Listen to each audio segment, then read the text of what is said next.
We're fortunate to have here for what, the third time at Palmetto Wood Turners, Mr. Jack Reyome. Bunch of leaves. Jack originally, I believe, was from Ohio, spent a while in the Air Force, and then came south to work in the NASCAR We got our business leaves that way. And got a bunch of leaves outside of Charlotte. and where we store our tables. Led an interesting life in that regard. Got into wood turning a good while back.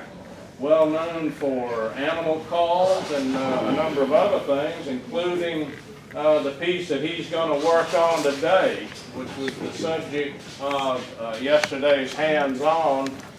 And I won't even begin to describe that. A lot of y'all come up and look at it, but that's a beautiful piece that requires a lot of work at the lathe and a lot of hand work, as you will soon see. So, how long have you been turning now? 12 years 12 professionally. years. And Jack is a member of the AAW. That's the American Association of Wood Turners. For those of you who are not familiar, we're an affiliate of the AAW. Wonderful website. I always encourage people to go there. You'll find some of the best information on wood turning that you'll ever want to find. And a lot of it's free. If you join up, you get a lot more of it.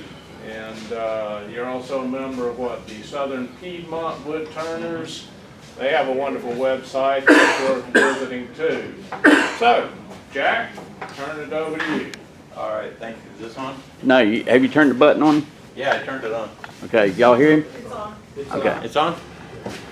I'm running on the speaker so I couldn't hear you. Well, thank you for having me back. We had a real good turnout yesterday. We had 11 students here and went pretty well. Had a couple guys that, not that they didn't listen, but they wanted to turn it thinner than they...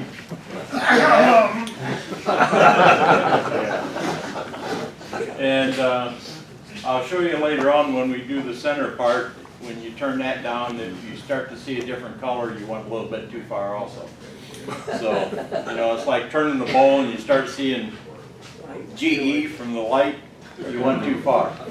So, like I said, I spent 28 years in the military, and Thank you for your service. It was great. It was the best 20 years of my life. And my wife and I moved down here. I went to work for Rick Hendrick, and I'm happy to say I got 5 championship rings sitting at home. And the other thing I'm very happy to say is what's the date today? It's 15th? 5. So, 5. The 5th, I mean. The 18th, my wife and I will be celebrating our 50th wedding anniversary. Married when I was 10 years old. Good and bad, I told her for our 50th, we actually have a second home in Garden City, which is south end of Myrtle Beach, that we would sell our house in Concord and we'd move the beach full time. And I'm giving up about a 1,500 square foot woodworking shop to about a 500 square foot woodworking shop. That's what you call consolidating. Yeah, I'm doing a lot of downsizing and she's very happy about it, so. We're gonna go through this process, and it's not one of them processes that you can walk out in the morning and be done with it, because you gotta, for safety wise, you need to let the glue set up. I always try to, in every one of my demos, I try to give a couple safety things, and I also try to give a couple little tips that I've picked up over the years. And what? I forgot to grab it. One of the things that I always mention, I might have mentioned the last time I was here, that I try to be careful with, and the reason I mention this stuff over and over again is because there's a lot of members out here that's been turning for a long time, but we got a lot of new members. And you always got to remember the new members, because if you don't, you're going to lose them. And so at times you got to go back to basics. But as far as a live center for the tailstock, very seldom do I ever use one that's pointed like this, because to me this is nothing but a splitting wedge. And if you go in too deep or too hard, especially some of the woods that we're trying to turn now that may be a little funky or a little not as good as it should be, it will split and it will come apart, and they do hurt when they come apart. So be careful with that. For a little hint, and I'll pass this around. I made this little, just took a wooden pencil, wooden carpenter's pencil, and if I got my small set of jaws on my chuck, I got a small size, and all I got to do is lay it up against it and tap it up against the wood, and it gets me in my circle, and I don't have to, when I'm making my tenon, I don't have to sit there and measure it with calipers. And if I put my big jaws on, I just flip it over to the other side, and it automatically gives me the diameter for the big jaws. That's a And you good put a idea. little earth magnet on it, and it sticks right to your thing, so. Then the last thing, my wife started complaining because I was using so much paper towels. Because you rip off one sheet of paper towels, you use one little corner of it, and the rest of it, for some reason, ends up on the floor. But there's two advantages to this. All I did was take a gallon ice cream container, which you get to eat the ice cream first. Coffee container. And I just stuck a magnet on the back end of it, and on the inside,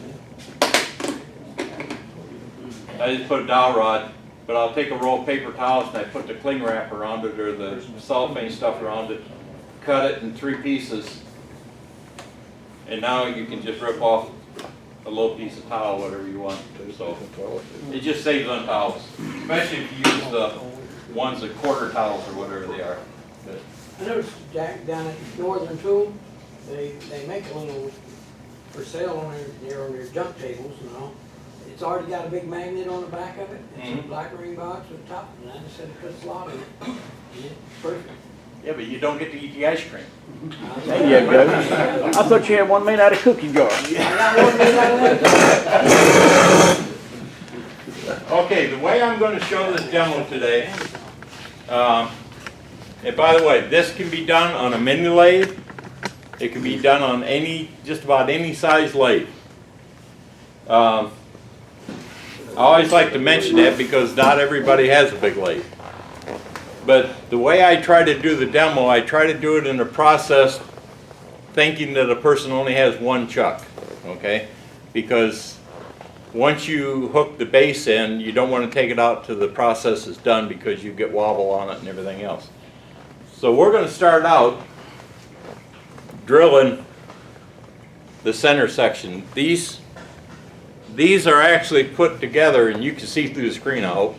These are actually put together in 3 pieces. There's the top bowl, the center shaft, and then the base. So they're actually put together in 3 pieces. And at times people, and this is with pin turners also, at times you have a little bit of trouble getting these things drilled all the way through straight. Now wandering. Well, we're going to see how close we are on this one today. But I got a process that I came up with that works, and boy, I shouldn't say this. The worst I've had it is about a half a hole off when I get to the other end of the long shaft like this. I start out, where's your camera at there, buddy? I start out with this little, it's a very stiff, they call it a starter drill, or sometimes they're countersink. But I start out with that just to get the hole started, because if you take even a 6-inch drill bit and put in your drill, or put in your chuck, it'll start to wobble when you first start out with it. And once you get that wobble, you're not going to drill a straight hole. So we're going to start out with that. And trust me, this doesn't take long to drill these, because there's one thing I hate is going to a demo and sit there and watching a guy do stuff over and over and over again and not saying anything. But I just kind of center this up on my mark that I got there. I'm going to keep my RPM down to about between 200 and 300 RPM, mainly so I don't overheat the drill bits. And all I'm going to do is go in and just start that. Lock that down first, it helps. I'm just going to go in and just start that. Now that gives me my center point. The next thing I go to is just a regular 1/4 inch drill bit. I'm going to drill a 1/4 inch hole through there. Now, this is the one thing that's really important. I know there's a lot of guys and maybe gals out there that knows how to sharpen drill bits. It's fine to sharpen a drill bit and go through sheet metal or small, but if you sharpen a drill bit and try to go long ways in the wood, and you have one of them flukes just a little bit different than the other one, it will walk off to the side. So unless you got a drill doctor to where it's perfect, try a new drill bit versus trying to sharpen it, because it just doesn't work. So we're just going to go in there, and once I start my hole and get it in about 1 inch, I don't even lock it down anymore. You got to make sure you clean it out, because it will walk on you if you get too many shavings on one side. Now, I'm not even going to lock it down anymore. I'm just going to shove the thing through. On a small lathe, you may have to lock it down each time, because it's all according to the speed you can get. And if you're picking up that squeaking noise, I apologize, but I got to do this.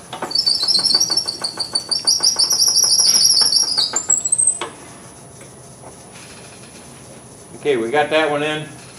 Now I got this nice long one. And this is the one that'll really start walking if you tried sharpening it. And the other thing is, when you start doing this, when you're pulling it back, make sure that you hang on to the chuck, because if it comes out of here, it gets real ugly real fast, because you can't stop the lathe quick enough. That happened last night. Yeah, Liz, we had one inside. What size holes we drilling? 1/4 inch. Now, this process, the reason I like this process and the reason I like showing this, there's some guys and gals that may do a hollow form but want to do some relief carving or something like that on the outside, some spirals down it. You can use the same process to lay out the pattern in there, and then do your carving and everything on it, and the spirals will turn out, or the helixes will turn out perfect.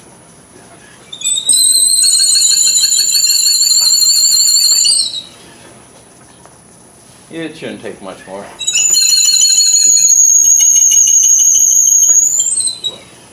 I marked each end of this just to see how close I can come out the other end. So, got a train coming through? Yes, sir. Right through his pocket.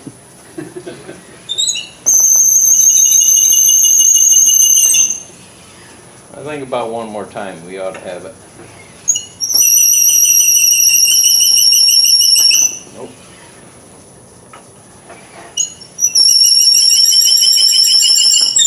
There we go. Now when we... Jack. Can I make a suggestion? Yes.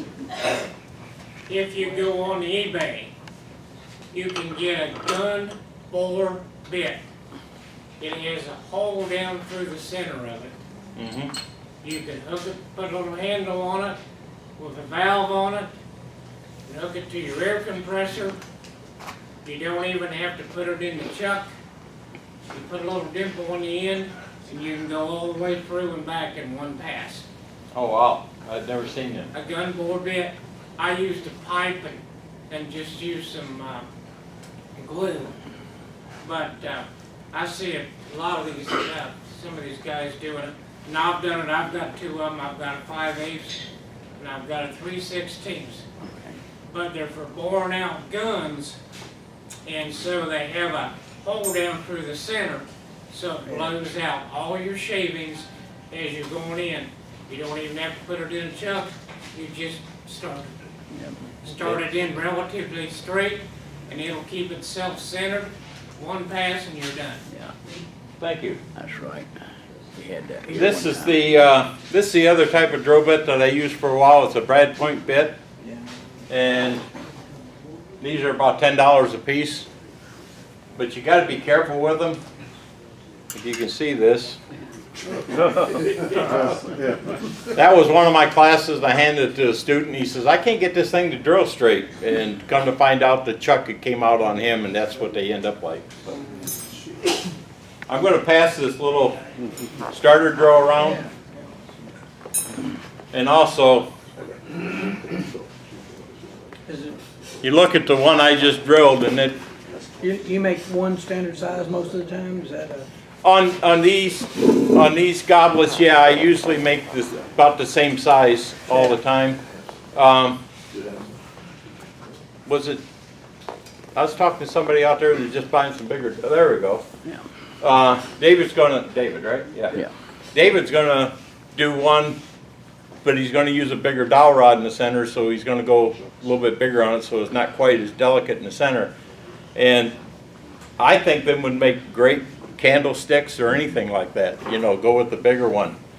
And I just like skinny, small This is things. about an inch square is what you're passing around, or? Yeah, it's about an 7 inch inches square. or so? Yep. Now when we drill that hole, we drill a 1/4 inch hole in there, and I'm going to pass this around too. Now this is a dowel rod that 8 inches? Jack, I got a question. I'm sorry. What kind of jaws is on that? Yeah, close.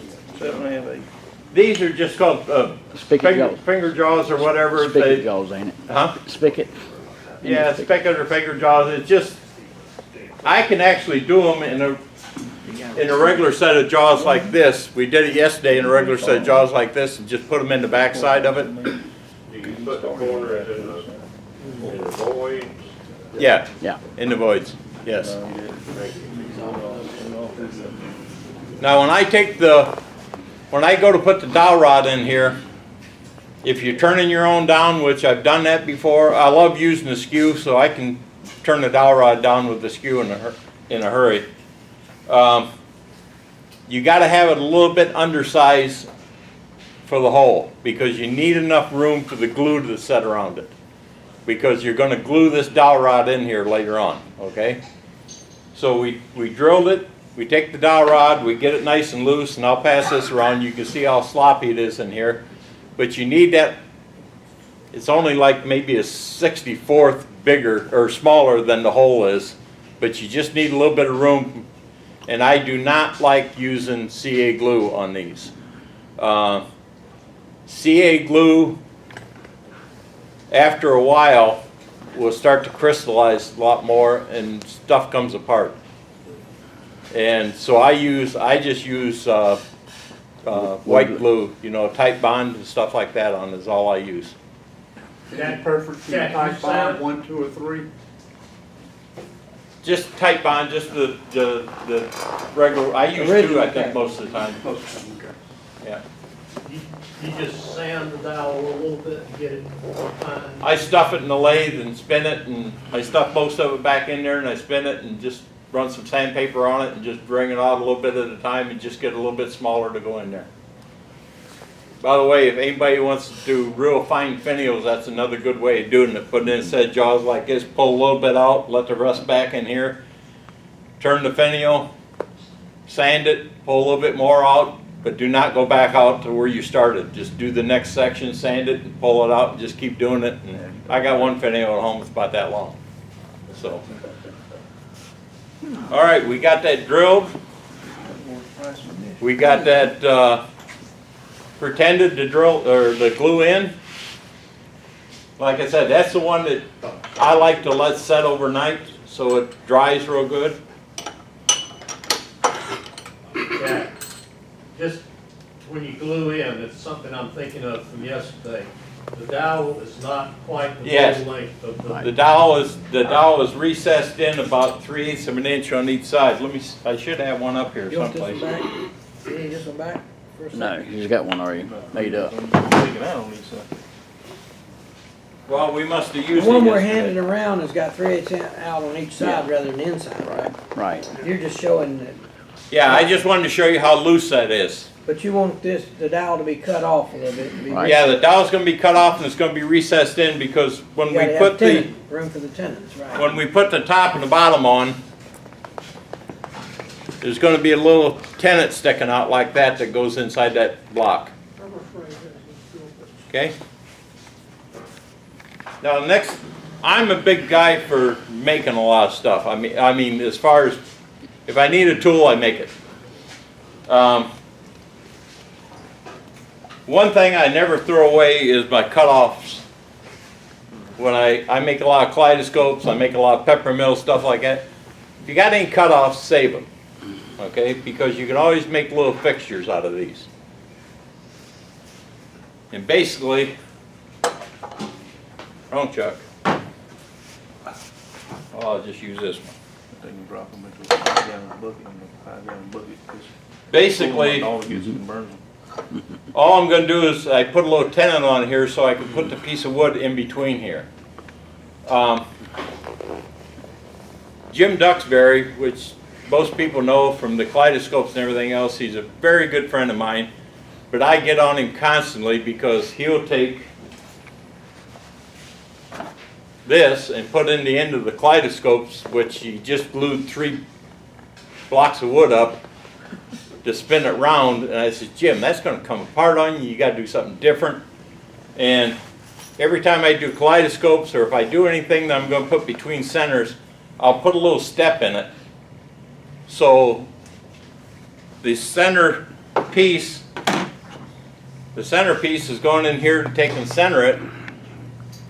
But then with the step in it, the step is pushing against this end grain, so it's pushing this way instead of this way. If that makes any sense.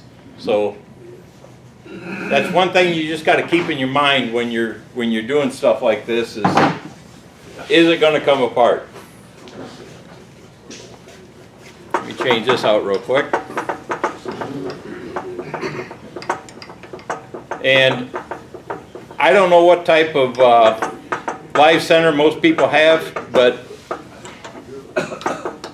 by the way, the other thing that I got on my lathe at home and didn't bring with me, I got a little bolt about that long with it's like a 1/2-inch bolt with a magnet on it.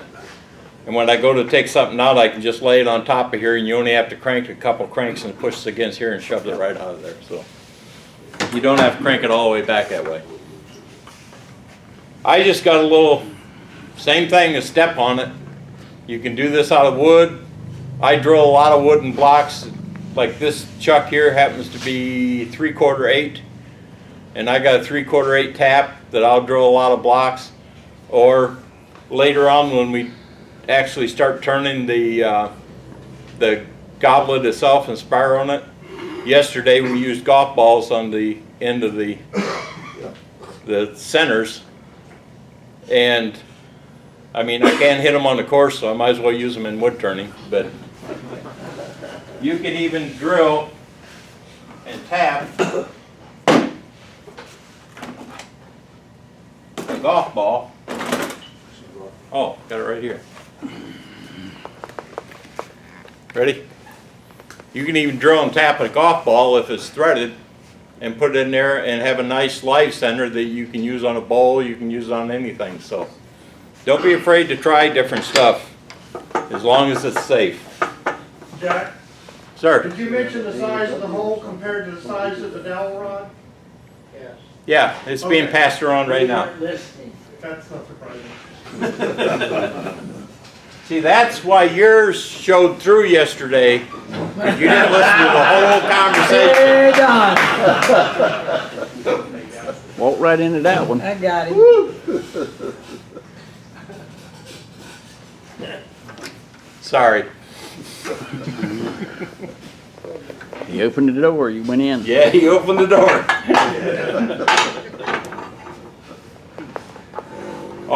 All I like to do is I like to get this down to like 1/2, 3/4 an inch, because when you put this between the two pieces, why try to get rid of all that wood when you're trying to support something on a piece you don't want to break? Okay, so all I'm going to do is knock this down some. I'm just going to use a roughing gouge. By the way, spindle roughing gouge. Do not use these on cross grain turning. You will get hurt. The reason being, and this is for the new people, A roughing gouge has just got a tang sticking down on it like this, and they're fairly brittle. So if you get a catch on cross grain turning, sometimes they'll bend, but a lot of times they'll snap off, and that piece of steel's got to go someplace, and it's usually back at you.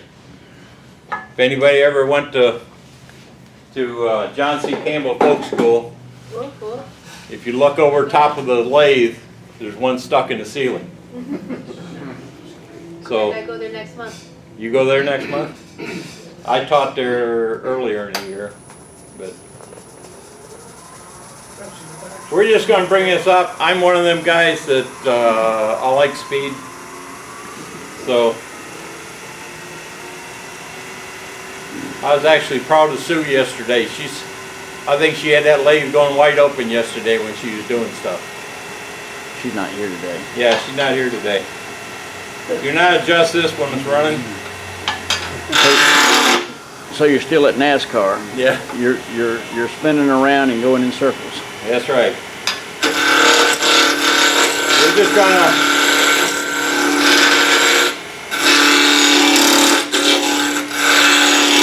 by the way, at home I usually have a face shield on and everything else, but it's hard talking to people with a face shield on.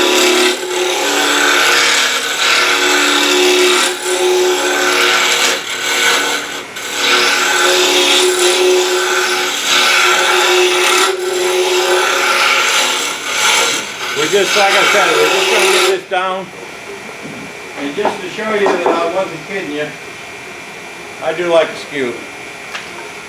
I'm going to bring this up a little bit. You can do a lot of things with skews.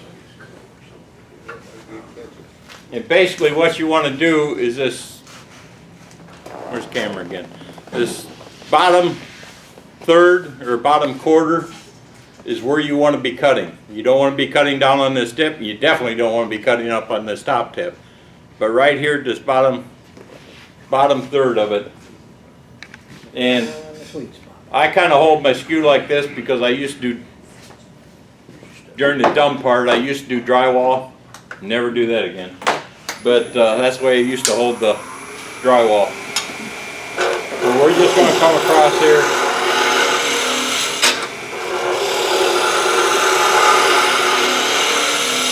And you can see it makes a nice cut. Now you got to be able to switch hands.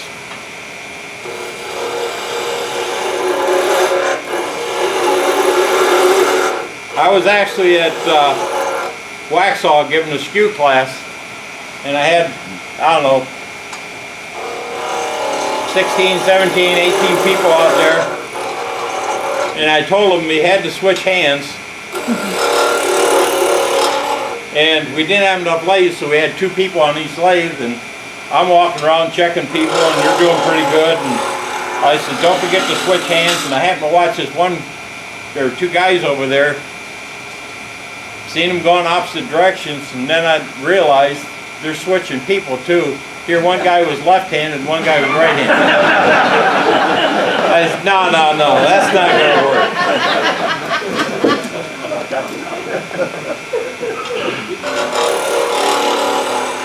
But a lot of times what I'll do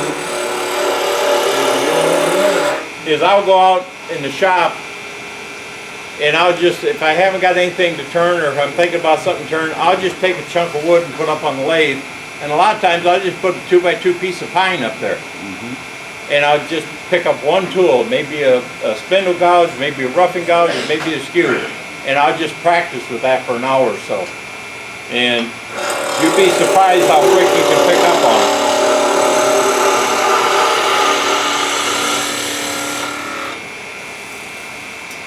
You can get a real nice finish to where you don't even have to sand. This one's not going to be that way because I'm vibrating a little bit.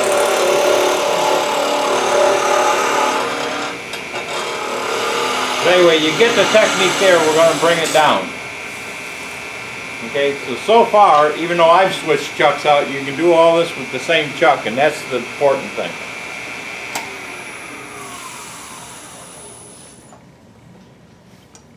Ooh. No wonder that felt rough down there. Got a big void in it. Right spot. But Ambrosia. you would glue the contrasting wood in the center of that, and you'd let it set up and dry. Okay. Jack, which glue do you use? Tight bond 2. Not listening. See, there's another. Then Them two sat next to each other yesterday. Now you know why. We couldn't hear you way down here at the back. Yeah. My wife calls that selective hearing. We were concentrating on our attorney, thank you very much. Which didn't end well. Yeah, my wife couldn't figure out why I was getting so many chucks and different stuff like that. I mean, believe it or not, I got about 10 of them at home. And I says, honey, I need them for different projects. Oh, okay.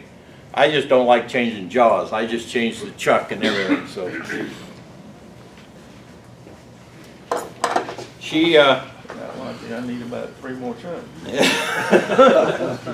Father's Day's coming up. she actually came out a while back and was helped me straighten the shop up a little bit, and she says, what's this in this box over here that hasn't been opened? I says, I don't know. And she says, you mind if I open it? And I said, no. And she opened it up, and here's a big router in there, a brand new router in the box and everything. She says, what's this for? And I says, I don't know. 50 years you got by with that, huh? Yeah, it was one of those things I got and forgot I got it. And Yeah, you weren't married to Sandra. Bribe her to get you, help clean up your shop. no, she knows. Her thing is, and I keep telling her to leave it at times, as soon as I start getting chips on the floor, first thing she does is start sweeping, which I don't mind her sweeping the shop, which is great. But at times you can leave a lot of chips down there, especially if you're turning green wood. They're soft to stand on and everything, and at times I'll pile them up underneath there.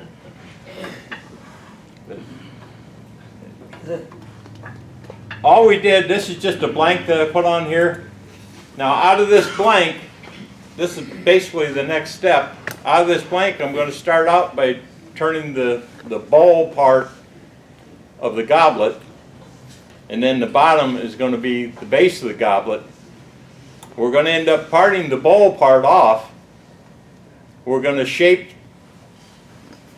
the top part of the base and just barely mark the bottom side. You want all that mass down here to hold this thing steady when you're doing it, okay? Because the last thing you do is finish parting it off. So right now we're going to do the bowl part, and you know, during the demo this is not going to turn out perfect, I can tell you that. It'll be close. But before you part the bowl part off, you shape it and do the inside. You got to do all your sanding then. And then you take it down a little bit closer, and we're going to leave that little tenon on the bottom, little 1/4 inch tenon, which is going to go into that centerpiece that we just got done drilling. So you get that down, make sure you do all your sanding and everything, because there's no way to chuck it back up afterwards. But and turn the tenon on the bottom of it. Now once we do the top and the bottom, we glue the center part in, and we finish turning the center part. Yes, you can sand this, and you can sand just a little bit of the bottom of this bowl, but it's best to get most of the sanding out of the way, especially if you got to use that, what do they call it, 80 grit tool. So hopefully we don't have to use them.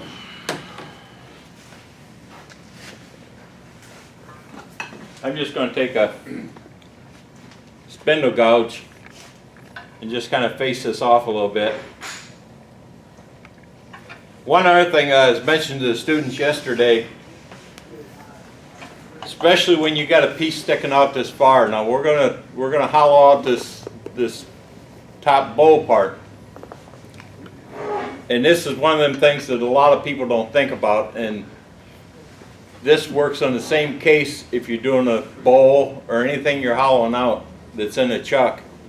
If I go in there and start hollowing this out and I go from the inside out, which is fine, but now you're pushing all that stress sideways on this chuck. So if you come in the end and work down and go toward the middle, now you're pushing that way on the chuck. So, you know, when I got a longer piece like this, if I got a hollow towards the outside, I take very small cuts. Coming down this way, you can take a little bit bigger cuts, but keep in mind how that thing is held in there and which way it's gone and everything, because you can push it out of there in a hurry.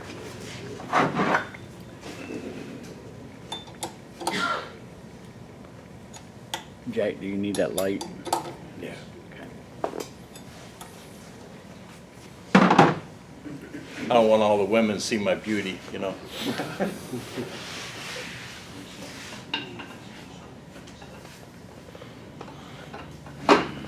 All right, let's see if we can face this off a little bit. And we're going to get it smaller.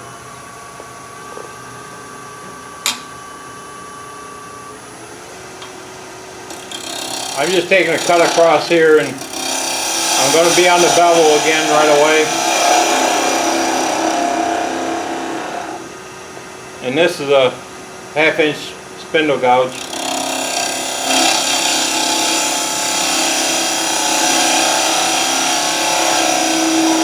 But you don't have to have a death grip on it. You can do it one-handed if you want. But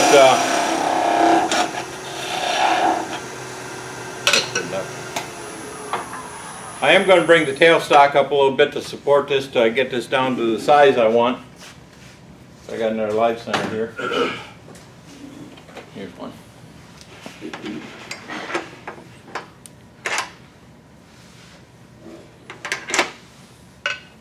Get in the habit of checking inside there before you slam something in, because dust and debris gets in there and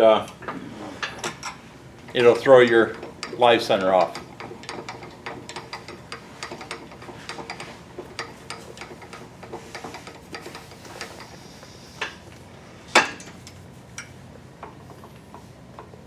Oh, one thing I did want to mention, I told you that I make a lot of things for this chuck, okay? How do you turn it down to where you can turn your tenon on and everything else and get it centered to this? Well, basically what I do, these has got a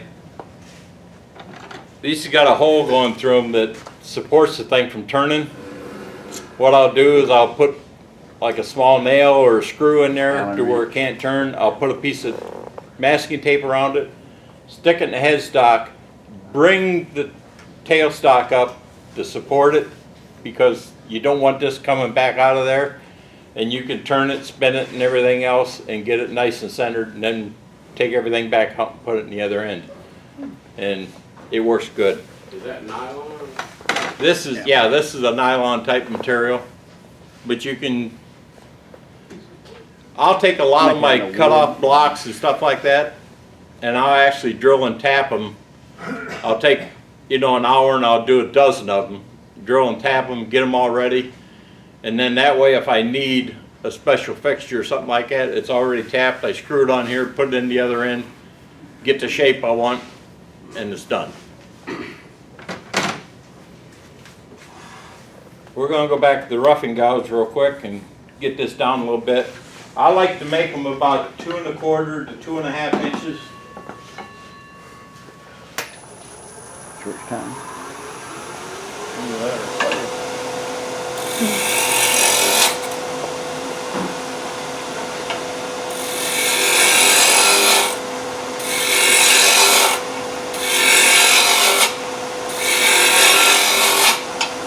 But does it have to be 2 1/4, 2 1/2 inches? No. Whatever, like my dad said, whatever trips your trigger.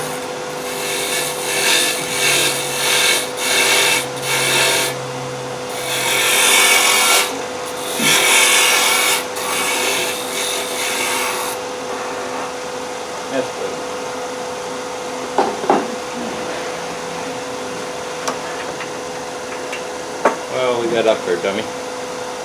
Okay, we're gonna start shaping the outside of it. You gotta shape the outside so you know where to go with the inside.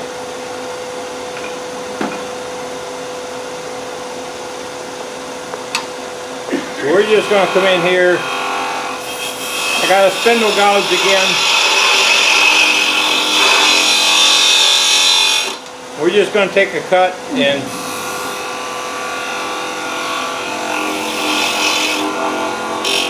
see what we like. We're going to get rid of some of this waste wood.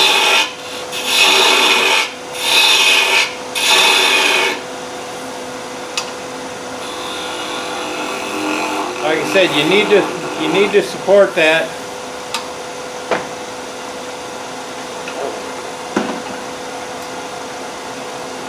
I want to get that a little smoother, so go back to the skew.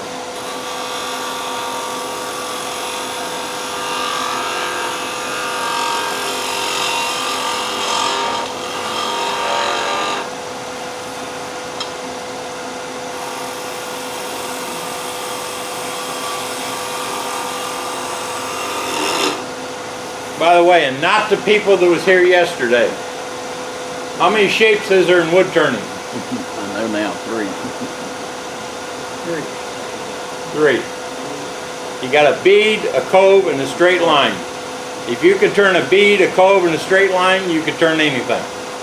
Because everything else is a combination in 3. Everything in life is a combination in 3.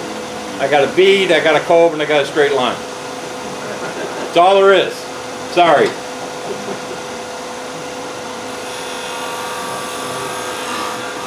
We meant to love them beads and tools. Points and flats. No points flat. Want some beads and tools. Okay, I got my basic shape. Got a little. Yes, sir. You're violating the uphill cutting rule on how. That's all right. Shallow does that have to be when you can still do that there? Yeah, you can. It's all according to the wood. What his question was is I was actually going uphill a little bit on that cut. There's 2 I knew it factors that is working on. One is the type of wood. If you got a very, very tight grain, you can get away with it, which this is a pretty tight grain. And how sharp that tool is. This is a very sharp tool. And yes, properly, I probably should have came down and hollowed out the center. But like I said, if you got a very sharp tool, you can do it.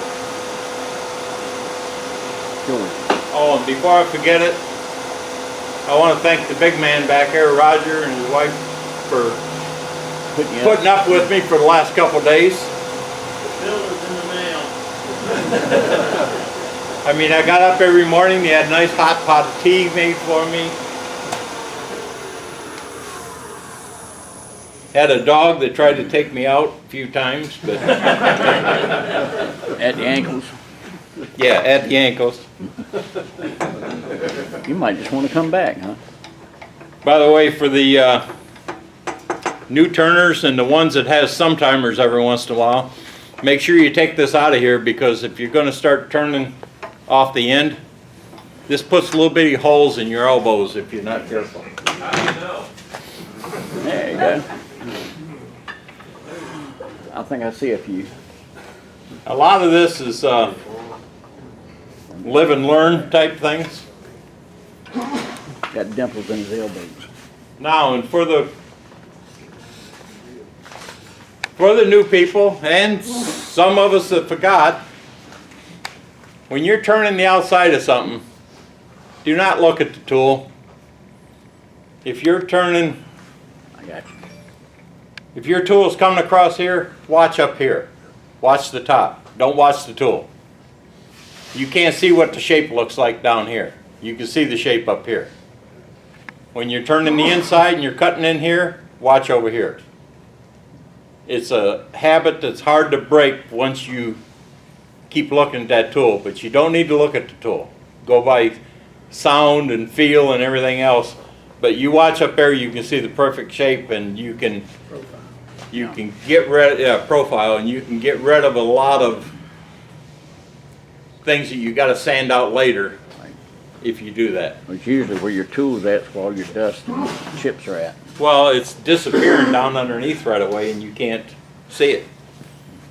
Okay, we're just gonna take a spindle gouge and we're gonna do, now you can put a Forstner bit in here and drill in a little ways and get rid of some of that waste. That's some just a conclusion.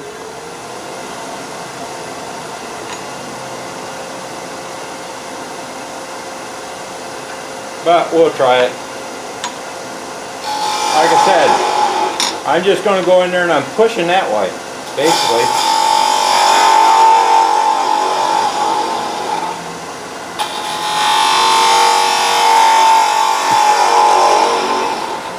Start with your tools just about straight up and down. This way, when the tool's facing straight up is open, that's closed. So close the tool up completely, get the point in there, and once you start cutting, just open it up and push it on in.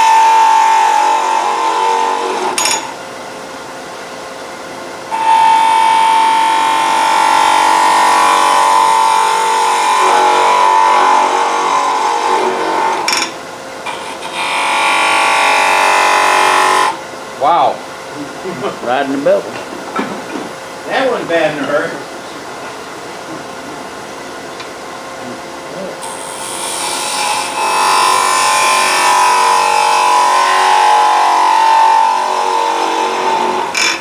You'll see that if you walk up here later, you'll see I use a lot of these Benjamin Best tools from Penn State, because I give a lot of classes and I also teach sharpening. I don't want to take a $150 tool and have a student practice sharpening on it. I'd rather take a $10, $15 tool. But they're good tools, they work good. I'm going to drag it out just a little bit, but I'm going to take less of a cut. Going to do a little pull cut on it.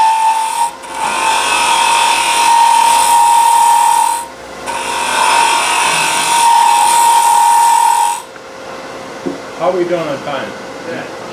Got about 20 minutes. What's driving your preference for using a spindle gouge instead of a bowl gouge for doing that work? I could use a bowl gouge too. In fact, I'm about ready to pick up a 1/4-inch bowl gouge and go down in there further. There's some, I guess you'd call them truists or whatever. There's some people out there that say you can't use a spindle on a bowl and you can't use a bowl on a spindle. You can, as long as it's safe. Jimmy Clues, which is a good friend of mine, told me, he says you can use anything as long as it's safe. And he did not mean a roughing gouge, but you know, because like I said, I make a lot of my own tools. I needed a Badan, and went and looked at them, and they were like $50, $75 for the Badan at that time. And I went down, at that time we had a place in Charlotte called WT Tool where you could buy tool stock. I went down and ended up making about 15 tools for $50, and that was the handles and everything. So buy the tool stock and make your own stuff. We have a place, what is it, Shop Road, called Metal Supermarket. This is a bowl gouge, it's 1/4-inch bowl gouge.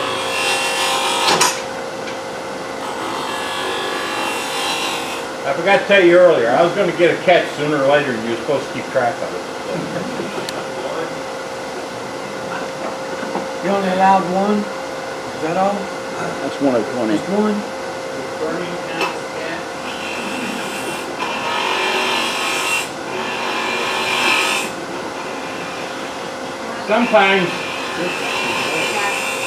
Sometimes with a little cup like this, it is easier to take and go in and get rid of some of the waste wood with a Forstner bit.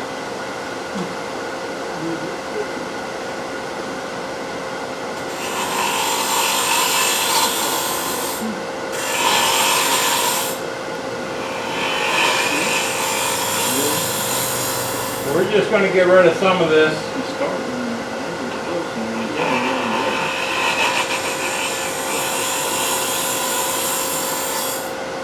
By the way, another little hint. All your forestry bits got that little Dimple. diamond right at the end of it, a little point right at the end of it. You get a hold of an old, I mean, if you drill in there, then you gotta dig deeper just to get that out of there. Buy yourself a cheap forestry bit, or if you got an extra one at home that's gonna be, I got one that's like 3/4 of an inch, and grind that tip off of it. So you can go in with your forestry bit, your regular ones, you can drill your hole, then you take that one in, go just a little bit deeper, and it makes the bottom nice and flat, and you don't have to worry about that divot in there.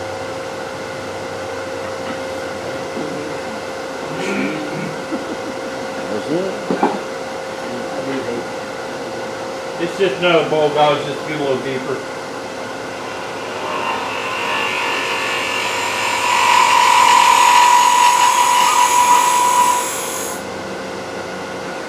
Most of my cutting I'm doing, I'm shoving straight that way, then just raking it out just a little bit.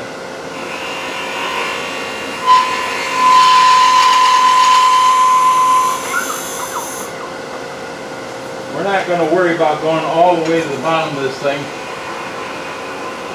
because I want to get to the point where we take our little break.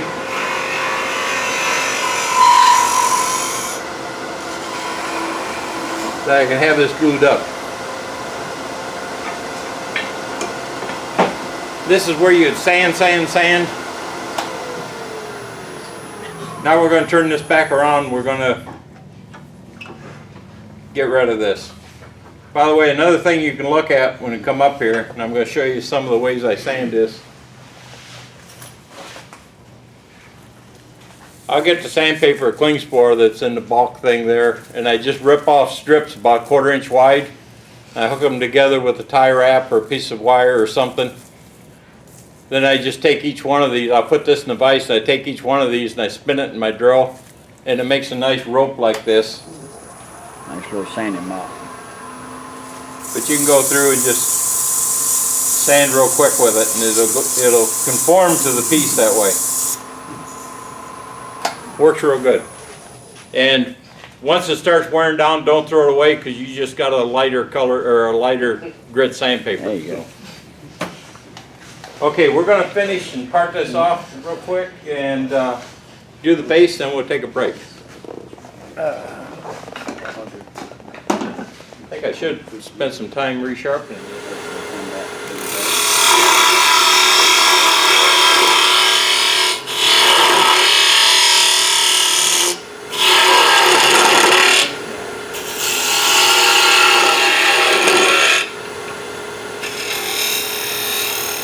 I was telling some of the guys last night when we went out to supper, our club is quite involved with the schools and everything like that, and one of the things that we end up doing is we go to the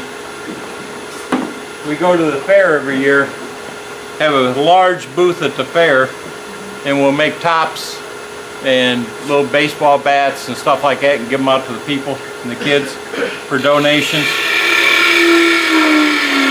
And last year we made just a little over $3,000 just from donations in 9 days. But funny story as I'm doing this, I got to tell you, my grandson went with me last year. He just turned 16. He's about 3 or 4 inches taller than I am. And he's bent over a mini lathe that's there that's for normal sized people. But he is making baseball bats and giving them out. I'm going to take this down to about 1/4 of an inch and part it off. But anyway, this girl came up and asked if she could have a baseball bat, and Anthony says sure. And he made her a miniature baseball bat and put a little color on the handle, and she says, could I have a number put on that? And he says, yeah. He says, what number do you want? And she says, yours. And he just handed her his phone and says, here. And then he came up to me and says, Grandpa, I had something happen, never happened before. All of a sudden he wants a lathe.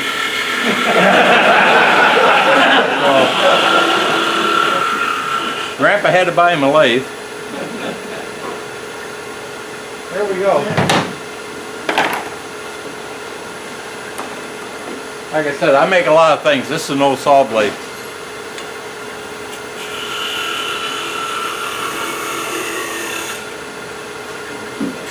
Okay, except for should be a little deeper. You got the idea. And all we're going to do now is basically do the same thing. We're going to start that. We're going to start that base. Now this is the top of the base here.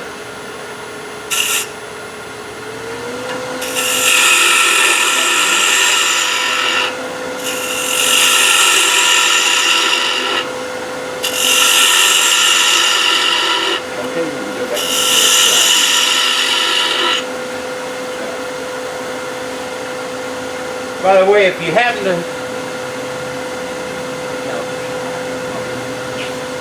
when you're doing a shape like this, you know, and you got curve and rounded and everything else, don't go down to the base and just make flat-sided base. If you got curves on this, you need curves on that. You know, if this is just a straight goblet up and down, yes, you can go with the straight base on it. But you don't want the two mixed together.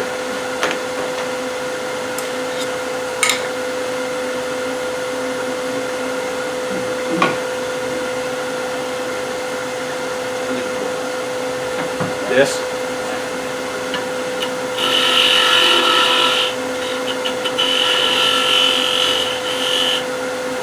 Like I said, all I'm going to do is just put a little tenon down here.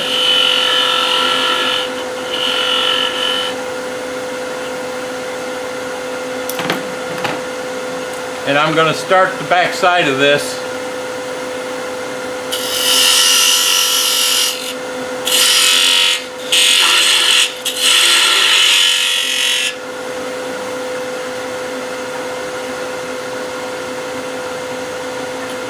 And you always,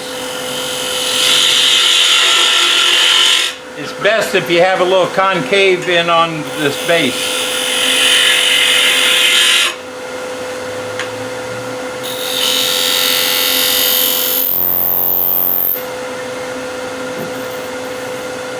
All right, did I do good on time?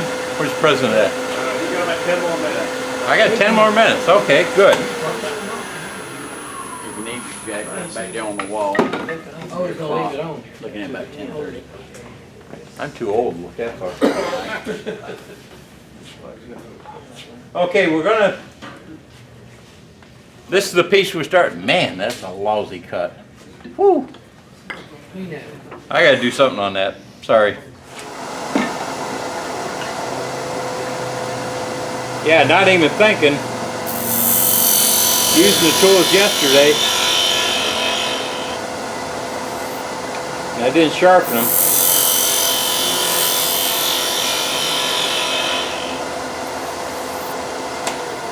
A little better. Still not good, but now It was a bad piece of wood. I'm gonna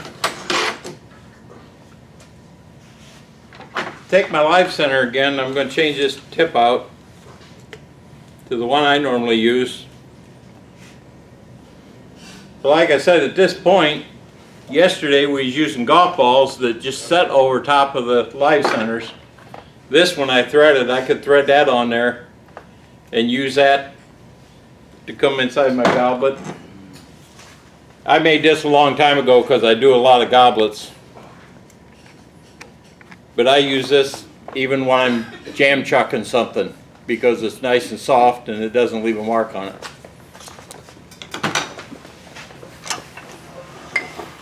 So what we'd end up doing at this point, and this would be all sanded here, we would take our cup, our centerpiece in this, and again the rod is glued on the inside of here. We'd end up gluing that to there, that to there, bring this up and just spin it, because you can walk this back and forwards to get it as true as possible. Then you'd let that set up, okay? Then the step we would do right after that, after the glue is set up, is we'd thin this down to approximately 3/8 of an inch. So you go down fairly small with it. All right? You hear that, Don? Yeah. And Don, if you see dark wood, you did what? Went too deep. Too early. Yeah. All right, let's take a little break, and anybody wants to come up and look at this, come on up. I will be right here. Let me move this out of y'all's way.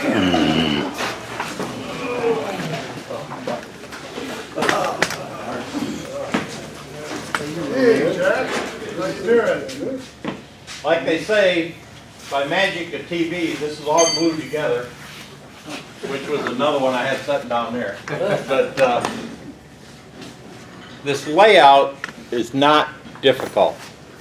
The first time I learned this, the guy was the stuff, it's got to be easier than that. And I think it was, he wanted to show you how to do it, but he didn't really want you to do it.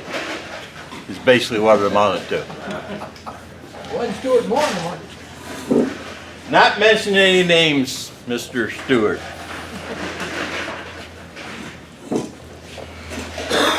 What The way- phenomenal guy. The way I do it is I'll bring my tool rest up to where I'm just about centered on our center shaft here. We got four jaws on the chuck here, and I'm going to put 4 helixes in here. Good friend of mine that passed away, he was a machinist and engineer, and I kept calling them spirals, and he says, that's not a spiral, that's a helix. That's okay. DNA. So, anyway, I gotta call them helix from now. But all I'm gonna do, I don't know if you can see it or not, I'm just lining up with the top edge of this indexers and everything Right. else. To me, it's not that important, okay? Uh-oh. We'll get in here in a second.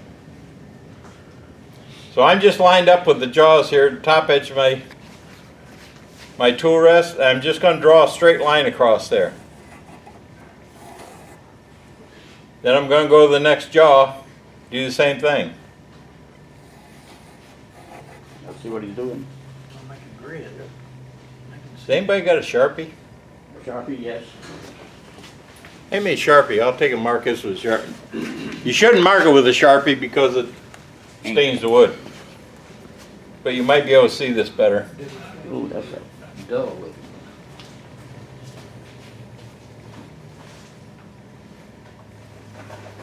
He's making it work, Terry, but it is thick.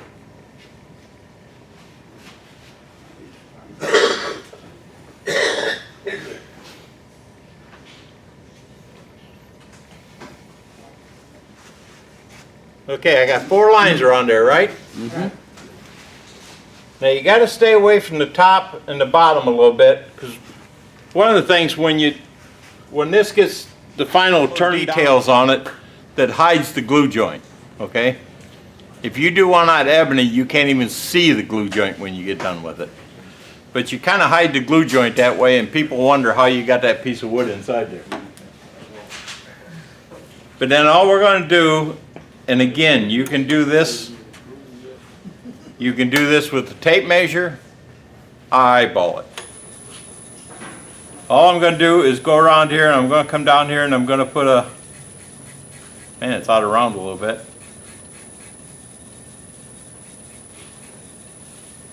Let me do it by hand so I get all the way around. The one that Don did. Yeah, Don did this one. Can you zoom in, Terry? Will it zoom? Don or David. Terry, will it zoom in? I have to, Oh, never mind. I can. All I'm doing is putting these marks around here, and like I said, with a pencil, they're going to be a lot sharper.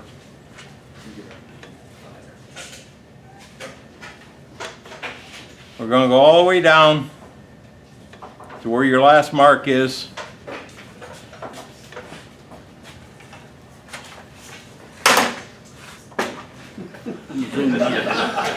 Am I that bad? Terry just wanted to get high. Yeah. Well, while he's doing that, if you took them 4 strips that's down there, 4 quarters that's down there, and laid them out flat, basically,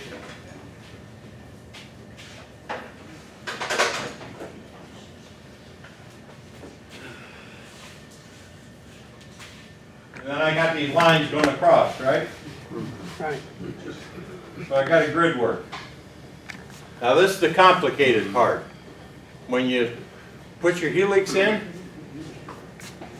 you go from this corner to this corner, this corner to this corner, this corner to this corner, and go right on around. And that'll spiral right on around the thing. Okay? Really difficult, right? Mm-hmm. And I'm going to pass the thing around, you can see it. Now, the other thing you can do is every other one, you can actually run the opposite direction and you end up with little diamonds all the way down the thing. Okay?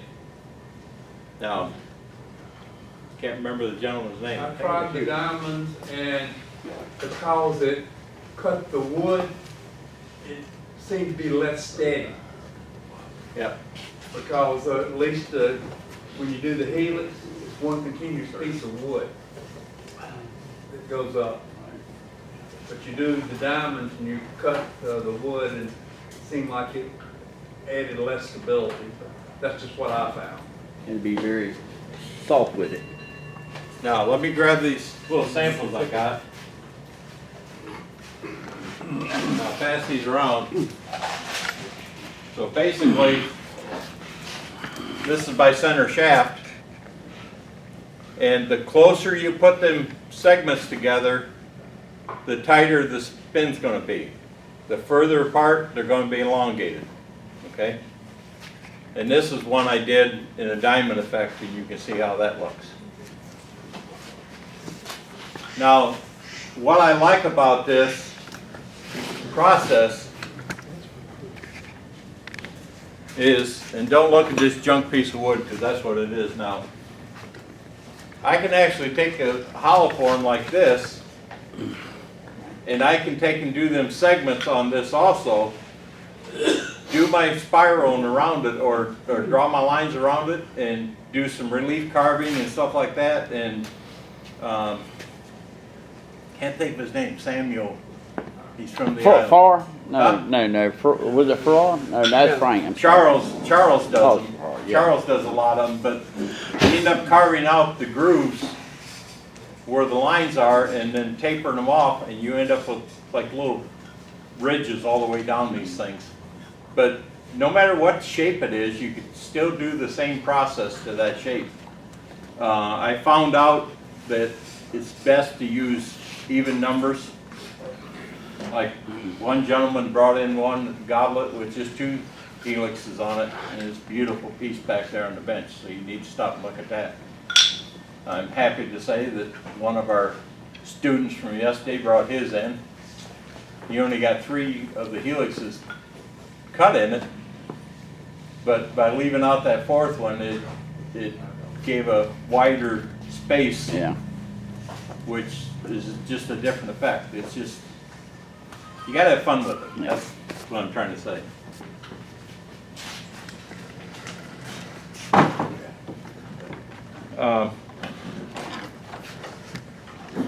Where'd my file go? Okay.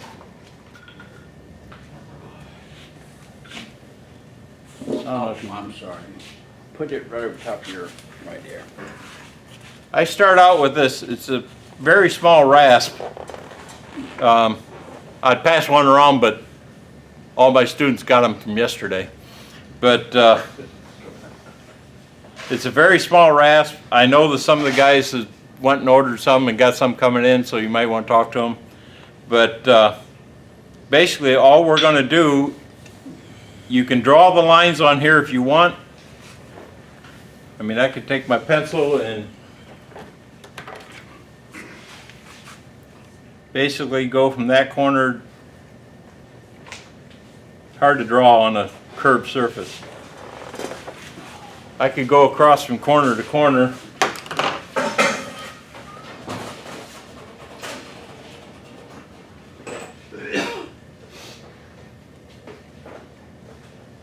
I don't draw them anymore, I used to, but you basically draw from corner to corner and then you start your filing. Now what I'm going to do is I'm going to go in here and I'm going to, getting started is the hardest part, but you, once, Pointed for the hill. oh that's okay, I got it. Once you start filing down in, I'm going to go till I just see that colored wood that's inside. This is where Don messed up. No, Don messed up the step before this. Oh. When you turn that center part down. Sorry, Don. I resemble that remark. This is one of them things that I kid people about. You got to be able to tap the top of your head and rub your belly at the same time because you got to spin this back and forwards as you're going down in here. What you're doing. Down and all the way through. But I think you can see it right there. Starting to shine. That dowel you put in there? Yeah, right in this area where my finger is, the dowel is just starting to come through. And who carries those brown rasps like that? Who carries them? Woodcraft carries? That's a very good Where can you order the I haven't rasps? seen them out there. They made Where can you order those little rasps? I get them from Woodcraft in Charlotte, okay? And I got some of the packets left up here that's got the part number and everything on them. order enough, probably Sue out there will order them. Yeah, they're $8.50 a piece, plus I'm sure these guys do, but we get 10% discount if you're wood turner. But it's 01X33 is the number. 01X33. Can you just take a picture of it? 01X33. Chainsaw file will work almost as good too. Well, I'm getting to that in a little bit. Okay. No, I just wanted to. That's a round rasp, right? A round. Yeah, it's called a, oh, you got it. It's called a needle rasp round 160 millimeter. Pass it around, people grab the coffee, just pass that around. You need to take a picture of it? 10 cents. Jim's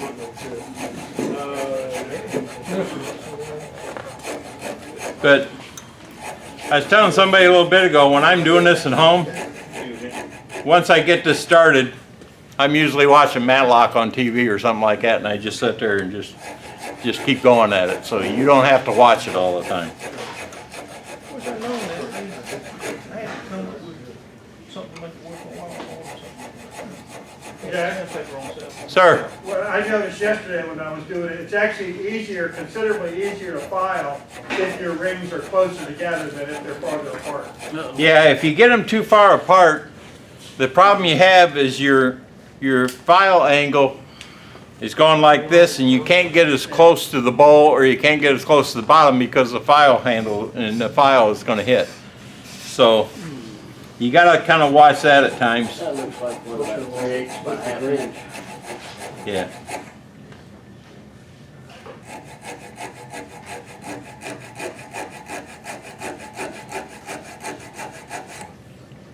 I'm just going to do this one all the way down, then I'm going to leave it so other people can come up here and try it. And I wasn't paying close attention when I was putting them lines around there, and I got a couple of them off a little bit, but that's okay. Not bad. Makes it unique. If it's perfect, it's machine made, the way I look at it.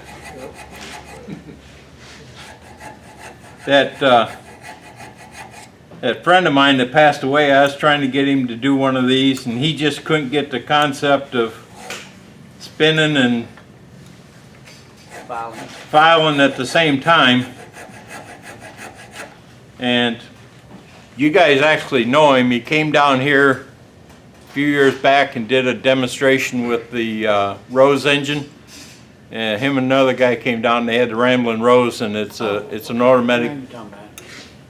ornamental turning. Well, he went home and figured out on his Rose engine how to take and index it one spot, turn it a little bit, and he actually did that whole spiral down through there, or the helix down through there with a cutter. I think Captain Eddie does a spiral like that. Video on YouTube. Yeah. Now this is just a 3/16, I think, chainsaw file. You can pick up a pack of them at Lowe's for like $5 or something like that. Another safety feature, never use a file without a file handle on it.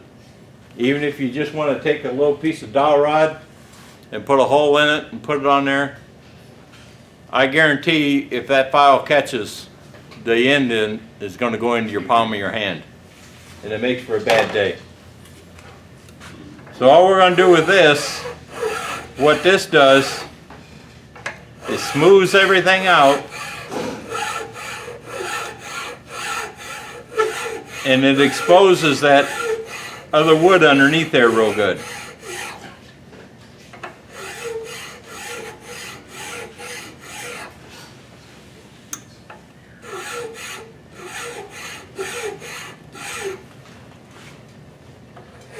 I can, if I'm not talking, I'm paying attention, I can usually spiral one of these out in 15-20 minutes and be done with it. How long does the file stay sharp? Just keep it clean. Yeah, just keep it clean. Every once in a while, I've even taken over and just taken a wire brush and just hit it. I got the original files that I just keep a lot of files with me in case, like yesterday, you know, the students want them afterwards, so they will last a long time.